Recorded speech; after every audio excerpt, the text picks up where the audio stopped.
कभी सोचा है कि पहाड़ों की खामोशी के बीच अचानक कोई ऐसी जगह मिले जहां हवा भी कुछ कहने लगे तो क्या होगा।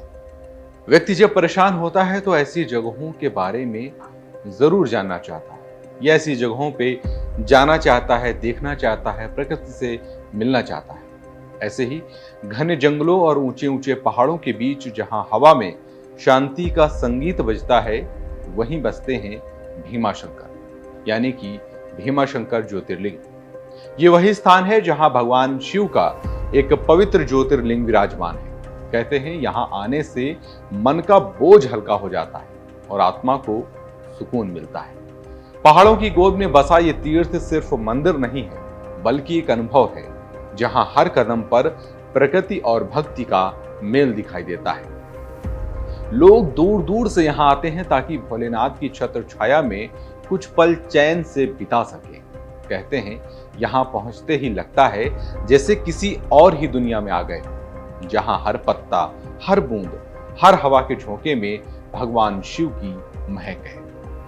12 ज्योतिर्लिंगों में से एक स्थान ये सिर्फ मंदिर नहीं है, बल्कि एक अनुभव है जहां मन अपने भक्ति में खो जाता है और आत्मा को गहरी शांति मिलती है। पर्वतों की श्रृंखला में बसा भीमा शंकर ज्योतिर्लिंग प्रकृति की गोद में छुपा एक प्राचीन शक्ति स्थान है।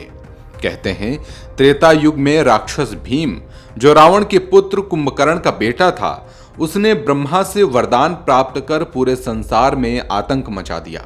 उसके अत्याचारों से त्रस्त होकर देवताओं ने भगवान शिव से प्रार्थना की। शिव ने भीम का अंत करने के लिए इस वन प्रदेश में अवतरण लिया और एक भयंकर युद्ध हुआ।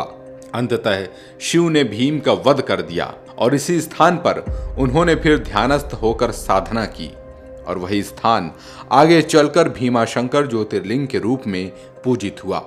यहाँ शिव का लिंग रूप एक गीली काली पाषाण पर स्वयंभू रूप में प्रकट होता है, जो हमेशा ओस और जल में लिप्त रहता है। इसे देखकर लगता है मानो स्वयं शिव इस पावन भूमि पर अब भी तपस्या में लीन हो। मंदिर के चारों ओर फैले घने जंगल, जल धाराएं और शांत वातावरण इसे एक गूढ़ आध्यात्मिक अनुभव में बदल देते हैं। एक मान्यता यह भी है कि यहीं से भीमा नदी का उद्गम होता है, जो जीवनदायिनी मानी जाती है और शिव की कृपा का प्रत्यक्ष प्रतीक भी है। भीमा शंकर सिर्फ एक मंदिर नहीं, बल्कि ये शिव के रौद्र और सृजनकारी स्वरूप का जीवंत प्रतीक भी है। भीमा शंकर ज्योतिर्लिंग की यात्रा हमें सिखाती है कि भगवान तक पहुंचने का रास्ता प्रकृति और विश्वास दोनों से होकर गुजरता है।